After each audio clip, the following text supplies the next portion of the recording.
প্রিয় ভাইরা, আজকে আমরা আলোচনা করব যে ঈদের দিনের কি কি সুন্নাত আছে। ঈদুল ফিতরের দিনে আল্লাহ রাসূল সাল্লাল্লাহু আলাইহি ওয়াসাল্লাম এন্ড সাহাবায়ে কেরামরা কি কি কাজ করতেন, এগুলো নিয়ে আজকে আমরা আলোচনা করব ইনশাআল্লাহ তাআলা। তো আল্লাহ রাসূল সাল্লাল্লাহু আলাইহি ওয়াসাল্লাম ঈদের দিনে যে কাজগুলি করতেন তার মধ্যে এক নম্বরে এই কাজটি আল্লাহ রাসূল ঈদের নামাজে যাওয়ার পূর্বে এই কাজটি করে যেতেন। সেটি হচ্ছে যে ঈদের নামাজে যাওয়ার পূর্বে তিনি গোসল করে ফ্রেশ হয়ে ঈদের নামাজে যেতেন। তো আমরাও সবাই ঈদের নামাজে যাওয়ার পূর্বে আমরা গোসল করে ঈদের নামাজে যাব, ঈদুল ফিতরের নামাজে। এটি হচ্ছে আল্লাহ রাসূল সাল্লাল্লাহু আলাইহি ওয়াসাল্লামের এটি সুন্নাত। এটি হচ্ছে এক নাম্বার। দুই নম্বরে আল্লাহ রাসূল সাল্লাল্লাহু আলাইহি ওয়াসাল্লাম ঈদের নামাজে যে কাজটি করে যেতেন সেটি হচ্ছে যে নিজের বেস্ট যে জামা, নিজের সুন্দর বা নতুন যে জামা, যদি আমাদের অনেকের কিনার যদি সামর্থ্য না থাকে তাহলে আমাদের নিজের মধ্য থেকে সর্বসেরা যেটা সেই জামা পরে আমরা ঈদের নামাজে যাব। আল্লাহ রাসূল সাল্লাল্লাহু আলাইহি ওয়াসাল্লামের সুন্নাত এটা। আল্লাহ রাসূল ঈদের নামাজে সব থেকে উত্তম যে পোশাক, সুন্দর যে পোশাক, সেটা পরে আল্লাহ রাসূল ঈদের নামাজে যেতেন। তাহলে আমরা দুই নম্বরে ঈদের নামাজে যাওয়ার পূর্বে সুন্দর পরিপাটি পোশাক পরে ঈদের নামাজে যাব, এটি হচ্ছে দুই নাম্বার। তিন নম্বরে আল্লাহ রাসূল সাল্লাল্লাহু আলাইহি ওয়াসাল্লামের সুন্নাত সেটি হচ্ছে যে ঈদের নামাজে যাওয়ার পূর্বে আমরা মিঠান্ন জাতীয়, মিষ্টি জাতীয় কিছু খেয়ে যাবো ইনশাআল্লাহ।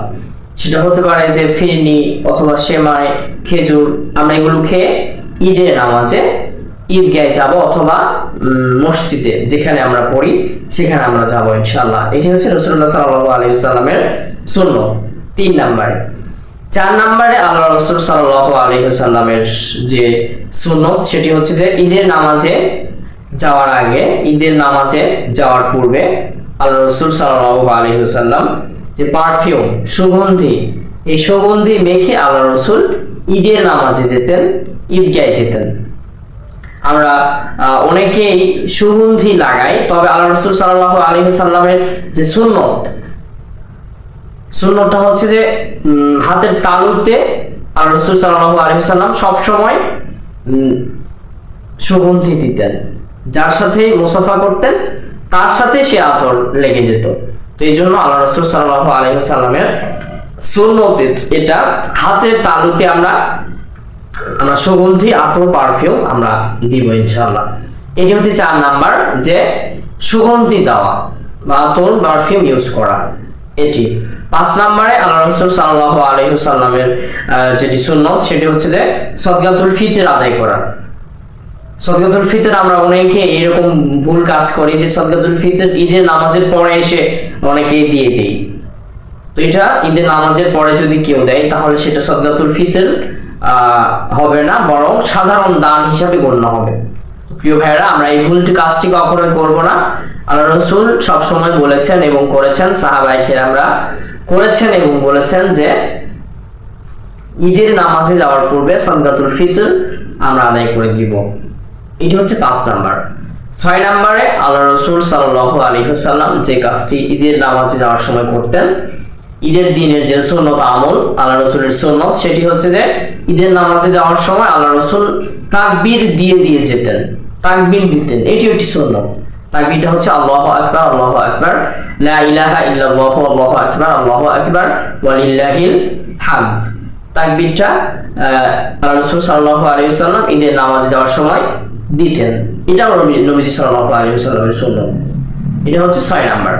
7 নম্বরে আমরা ঈদের দিনের যে সুন্নাত যে কাজটি আমরা করতে পারি, রাসূলুল্লাহ সাল্লাল্লাহু আলাইহি ওয়াসাল্লাম সাহাবায়ে কেরামরা করেছেন, সেটি হচ্ছে যে ঈদের নামাজে আল্লাহ রাসূল এক পাশ দিয়ে যেতেন, অর্থাৎ একটা রাস্তা দিয়ে যেতেন, আসার সময় রাস্তা চেঞ্জ করে অন্য একটা রাস্তা দিয়ে আসতেন। এটি রাসূলুল্লাহ সাল্লাল্লাহু আলাইহি ওয়াসাল্লামের সুন্নাত। অথবা আমাদের অনেকের যাদের প্রবলেম আছে যে রাস্তা ভিন্ন বা জ্যাম অথবা রাস্তা নেই, তো এই জায়গায় আমরা এক পাশ দিয়ে ঢুকবো, অপর পাশ দিয়ে বের হব, বা এক গেট দিয়ে ঢুকবো, অপর গেট দিয়ে বের হব। এটি হচ্ছে 7 নাম্বার। 8 নম্বরে পরিশেষে আমরা রাসূলুল্লাহ সাল্লাল্লাহু আলাইহি ওয়াসাল্লামের একটি সুন্নাত এটি আমরা করতে পারি যে রাসূলুল্লাহ সাল্লাল্লাহু আলাইহি ওয়াসাল্লাম তিনি খুতবা, ঈদের নামাজের পরে যে খুতবা শুনতেন, এবং সাথে মোলাকাত, যে মুসলিমদের ভ্রাতৃত্ব পরস্পর যে মুসাফা মোনাকা, এগুলো আমরা করব।